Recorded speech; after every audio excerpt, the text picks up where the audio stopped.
and this is why I'm so passionate about this topic, it's a fact that some of the greatest civilizations in the past collapsed and disappeared when they reached the point in their cycle where we are in ours right now because they made a mistake that I believe we can avoid. And this is the value of understanding the past. And their mistake is simply this. When the world changed, and they didn't understand the cycles and they didn't understand the change, in their fear, the civilizations that disappeared, they began to fight one another, and they began to compete for the resources that were disappearing, and they began trying to prop up systems of living that were no longer sustainable.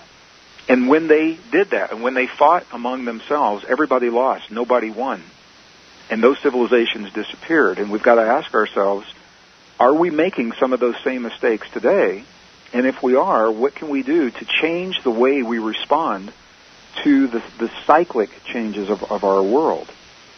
Now, when we talk about 2012, with the Mayans, our Mayan ancestors, whose calendars so many people are relying upon to give us information about this age, what they told us very clearly, while they identified a date that ends their calendar, 2012 isn't so much about a day in time, it's about a window of time, a zone of time, because these alignments are alignments that are happening between planets and galaxies and solar systems, and they move slowly over long periods of time. So we're actually living a 2012 zone, or what can be thought of as a 2012 window, that the mathematicians tell us began in 1980, and it ends around 2016.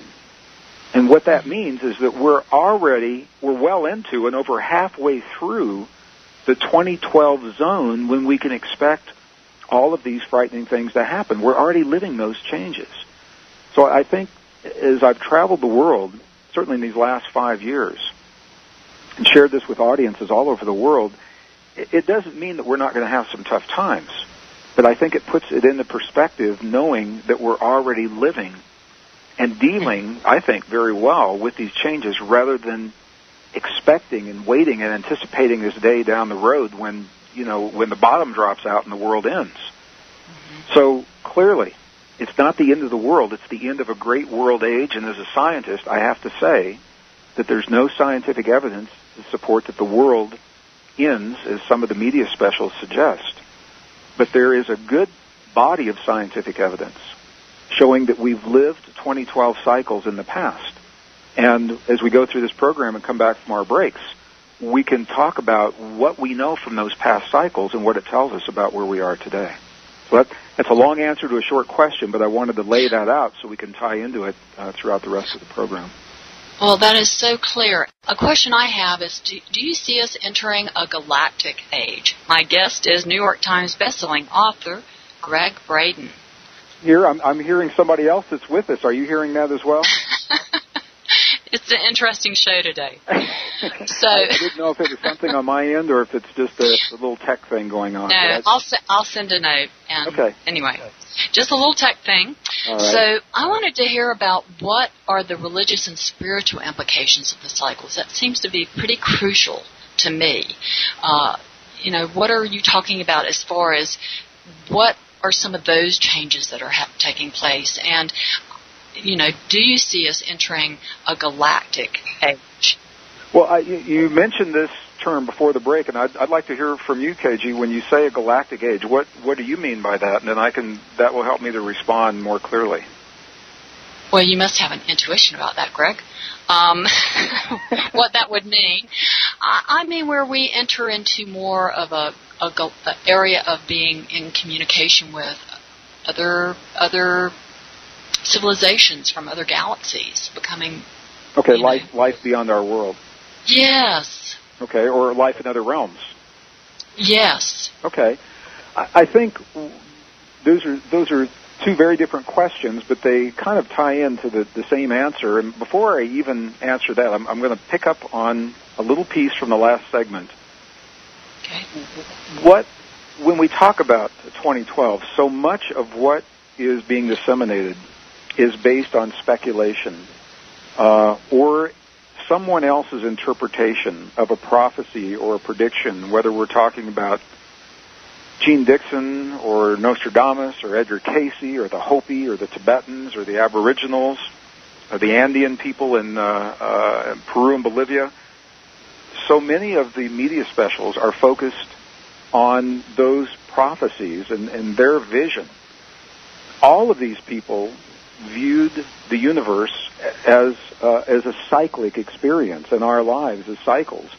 All of them told us at the end of the last world age, they wrote to us in the language of their time, and they said, we just lived through, I'm paraphrasing, but they said, we just lived through one of these world age cycles. This is what we experienced. This is what you can expect. And beyond simply telling us it was happening, they informed us of a way of being, an internal experience that we can create as individuals that help us deal with these changes in our outer world. And those inner experiences became the core or the seed or the kernel of what we would call our spiritual understandings. Not religious, but they were spiritual understandings helping us to make sense of the changes in the world and deal with those changes by helping us to understand our relationship to the world. We're part of our world rather than separate from our world. And this is one of the core concepts in the spiritual and the indigenous traditions, is we're part of all that we see. Part of everything that happens. If it happens to the earth, it happens to us. And the changes that we make in our bodies are changes that we're making to the world. It's a two-way conversation that we're having with our world.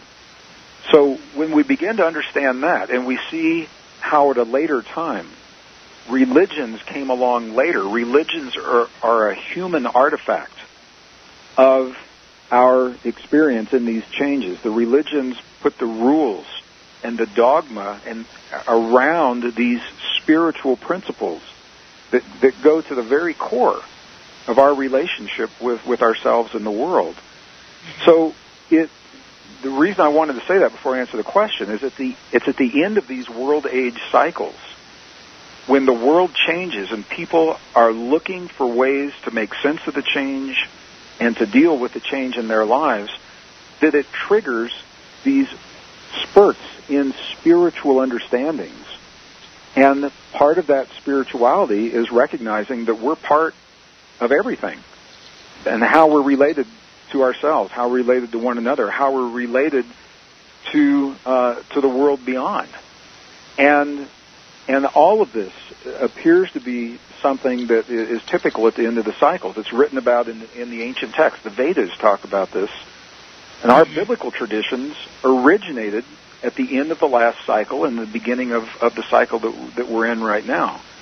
So now that we are coming to an end of precisely such a cycle, it is triggering a spiritual resurgence in our world. And we're seeing people look to the religions and the spiritual traditions to make sense of what's happening, except now we've got a new factor. We've got something called science that may not have been around 5,000 years ago, at least not in the form that we know it today. And the science is helping us extend these spiritual understandings beyond ourselves and our neighbors down the street to perhaps our neighbors in other worlds, because the science is giving us a reason to understand that we're part of a community that is much more than just here on planet Earth. By the way, the changes that Earth is undergoing in this 2012 window of time are not limited to Earth. What our own science now is telling us is every planet in our solar system is undergoing anomalous change. Mars is undergoing global warming, for example. Magnetic fields have reversed on Uranus and Neptune. The sun is going through its anomalous changes. So it's not just about us. There's something happening out there that's influencing our solar system. It's influencing our world. And it's part of a cycle where these things have happened before, and we're responding as we have in the past by looking for explanations to help us understand what's happening